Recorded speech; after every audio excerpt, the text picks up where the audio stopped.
O cheiro vindo daquela casa era insuportável. Seja bem-vindo ao dia 1º de julho de 1968. Naquele dia, um homem chamado Chauncey Bliss se aproximou de uma cabana que havia construído anos atrás e ficava perto da comunidade Good Heart, na costa noroeste da Península Inferior, em Michigan, nos Estados Unidos. Bliss era um carpinteiro que havia construído muitas casas de veraneio ao longo da costa cintilante do lago Michigan e agora trabalhava como uma espécie de zelador dessas casas, que as pessoas costumavam chamar de Blisswood. Entre estas estava uma residência ocupada pela família Robinson, que era muito rica e originária de Lathrop Village, em Detroit. Bliss havia sido chamado até o local naquele dia por uma mulher que morava próxima da família e que ligou para ele reclamando de um cheiro horrível que saía de lá. O homem então foi até a residência, uma cabana de madeira. Até aquele ponto, ninguém havia visto os Robinson por várias semanas, mas a família havia comentado com alguns conhecidos que estavam planejando uma viagem para fora da cidade. Então, sua ausência não alarmou ninguém. Provavelmente aquele cheiro ruim da residência vinha de algum guaxinim morto no telhado. Pelo menos, foi isso que Bliss pensou.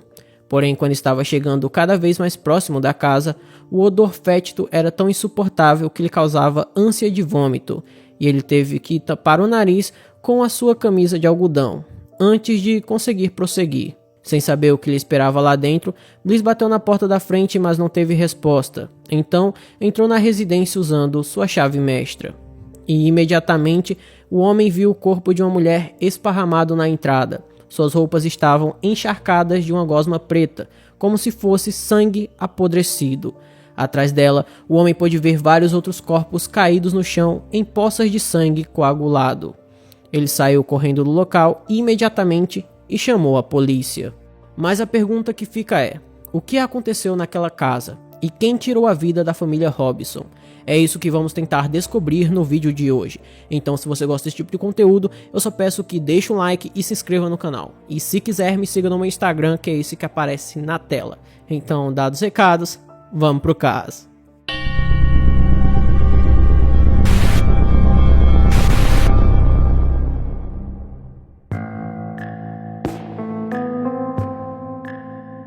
Uma investigação inicial revelou que a cabana continha 6 corpos, e todos eram membros da família Robinson.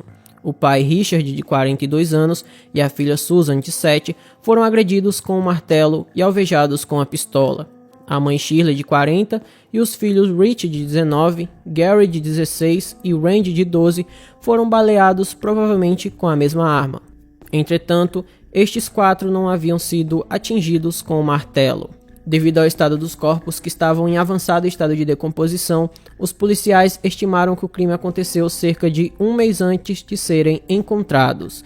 As autoridades estabeleceram a data e hora da morte como sendo no final da tarde ou início da noite de uma terça-feira do dia 25 de junho de 1968. Inicialmente, diante daquela cena devastadora, os policiais ficaram completamente perplexos. Afinal, a família Robinson era uma família íntegra que frequentava a igreja e não tinham inimigos conhecidos. O Richard Robinson era um executivo de publicidade e dono de uma conceituada revista de artes. Por sua vez, Shirley cuidava da casa e dos filhos. Rich, o filho mais velho, frequentou a Eastern Michigan University, e os mais jovens eram conhecidos por serem crianças estudiosas e educadas. Então, se essa família era tão perfeita assim, por que alguém faria isso com eles? Tirar suas vidas e deixar seus corpos apodrecendo? Uma possível resposta apareceu quando a polícia começou a investigar a vida de Richard Robinson. À medida que os oficiais investigavam os negócios de Richard, acabaram encontrando uma coisa muito interessante. Embora ele se apresentasse como executivo próspero, suas empresas na verdade estavam entrando em falência, e Richard tinha se envolvido com algumas atividades que não eram totalmente éticas. O homem havia contado a alguns amigos e familiares sobre alguns negócios no ramo da construção civil, porém ninguém sabia muito bem do que isso se tratava. Uma das descobertas mais reveladoras foi que quando estava em Good Heart, Robinson havia deixado suas empresas na mão de Joseph Scolaro III, de 30 anos de idade, que era um funcionário seu que havia desviado o dinheiro dele, algo em torno de $60 mil. A polícia então teorizou que durante um telefonema entre Robinson e Scolaro, horas antes do crime, o homem revelou que tinha descoberto sobre aquele desfalque. E algumas evidências circunstanciais acabavam apoiando essa conclusão, uma vez que Scolaro não entrou em contato com amigos, sócios e familiares por 12 horas no dia do crime, e a polícia também não conseguiu encontrar ninguém que apoiasse seu álibi. Os policiais também descobriram alguns cartuchos encontrados em um campo de tiro que Scolaro frequentava, e eles correspondiam exatamente aos encontrados na cena do crime. Além disso, Scolaro falhou em 2 testes de polígrafo e um terceiro deu inconclusivo. Para os oficiais, naquele momento o homem se tornou o principal suspeito. No entanto, como a polícia não conseguiu encontrar a arma do crime e também não havia nenhuma testemunha ocular do ocorrido, o promotor do condado de Emmett resolveu não acusar Scolaro.